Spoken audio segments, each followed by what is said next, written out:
sekarang saya lihat Ustadz Salim tuh ada juga bikin tentang Pangeran Sudirman. Pangeran Diponegoro. Ya. Tentang Pangeran Diponegoro. Nah itu mulai ke arah sejarah kayaknya. Itu kenapa tuh, Ustadz? Saya agak tertampar ketika kemudian mengenal beberapa sosok. Salah satunya namanya Mas Roni Sotiwo.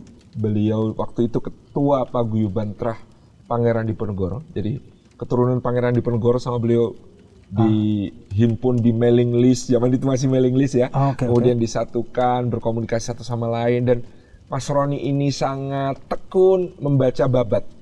Babat itu autobiografi yang ditulis oleh Pangeran Diponegoro sendiri ketika beliau diasingkan di Manado.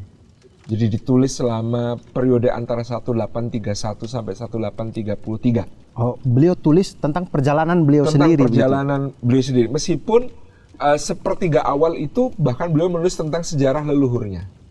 Jadi tentang perjuangan Sultan Agung, perjuangan Sultan Hamengkubuwono pertama, itu menempati tempat di bagian awal untuk menunjukkan bahwa apa yang saya lakukan ini hanya melanjutkan tradisi leluhur untuk berjuang melawan penjajah. Nah, beliau tulis 2/3 kemudian adalah kisah tentang perjuangannya beliau. Dan kan ada yang mengomentari Babat Diponegoro adalah autobiografi pertama di dunia. Seseorang yang menuliskan sendiri cerita hidupnya dari sudut pandangnya. Dan itu sampai sekarang masih ada naskahnya, dan oleh UNESCO dinobatkan sebagai Memory of the World. Jadi dia memori dunia.